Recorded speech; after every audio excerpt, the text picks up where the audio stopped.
கமல்ஹாசன் ஒருமுறை சொல்லியிருந்தார், நான் சந்திக்க விரும்பும் நபர்களில் காந்தி, பாரதியார் உள்ளிட்ட பெரிய பட்டியலில் நடிகர் எஸ்.வி. ரங்காராவும் அடக்கம். தொலைக்காட்சி நிகழ்ச்சிகளில் எவ்வளவோ நடிகர்களை பலரும் மிமிக்ரி செய்வதை பார்க்க முடியும். ஆனால் மிமிக்ரி ஆர்டிஸ்ட் ஒருவர் கூட ரங்காராவை இதுவரை இமிடேட் செய்ததே கிடையாது. அவ்வளவு நுட்பமானவை அவரது நடிப்பின் பரிமாணங்கள்.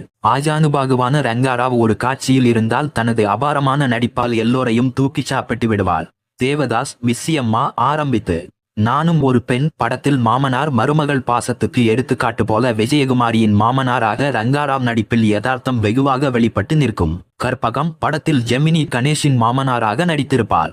திரைப்படங்களில் அப்பா வேடத்துக்கு தனி கௌரவத்தை ஏற்படுத்தியவர் எஸ்.வி. ரங்காராவ். அப்பா வேடம் மட்டுமல்ல, கண்கண்ட தீபம் படத்தில் சுப்பையாவின் அண்ணன் வேடம், அதிலும் புடம் போட்ட தங்கமாக பளிச்சிட்டிருப்பார். பக்த பிரகலாதா, நம் நாடு போன்ற படங்களில் அவர் ஏற்ற வில்லன் வேடங்கள் பார்ப்பவர்கள் வயிற்றை கலக்கும். மாயா பஜார் படத்தில் கடோத்கஜனாக, கல்யாண சமையல் சாதம் பாடலில் ரங்காராவின் நடிப்பு தென்னிந்தியா முழுவதும் பிரபலம்.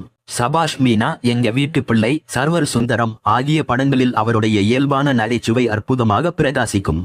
நானும் ஒரு பெண் படத்தின் கிளைமாக்ஸ் படப்பிடிப்புக்கு எம்.ஆர். ராதா சரியான நேரத்தில் வந்து காத்திருந்து கடைசியில் பொறுமை இழக்கிற நிலைக்கு வந்துவிட்டார். ரங்காராவ் தாமதமாக செட்டின் உள்ளே நுழையும் போது ராதா அவர் பாணியிலேயே ரங்காராவ் காதில் விழும்படியே கமெண்ட் அடித்திருக்கிறார். கெட்டவனா நடிக்கிறவன் ஒழுங்கா நடந்துக்கிறான், நல்லவனா நடிக்கிறவன பாரு, ஒரு ஒழுங்கும் இல்ல, படாத பாடு படுத்துறான். ரங்காராவ் மனம் நொந்து இயக்குனரிடம், இன்றைக்கு விடிய விடிய எவ்வளவு நேரம் ஆனாலும் சரி, ஷூட்டிங் வைத்து கிளைமாக்ஸ் காட்சியை முடித்துக் கொள்ளுங்கள், எனக்கு உடம்பு சரியில்லை, ஆனால் அது பற்றி கவலை இல்லை என்று ரோஷத்தோடு சொல்லி அதன்படியே நடித்து கொடுத்தாராம்.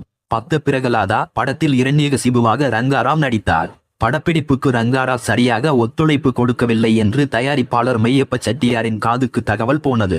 செட்டியார் கோபமாகிவிட்டார். நான் இன்று செட்டுக்கு வருகிறேன் என்றவர் படப்பிடிப்பு ஆரம்பித்ததும் சொன்னது போல் ஆஜரானார். ரங்காராவுக்கு சூட்சுமம் புரிந்துவிட்டது. புகார் செட்டியார் வரை சென்று விட்டது என்பதை உணர்ந்து கொண்டார்.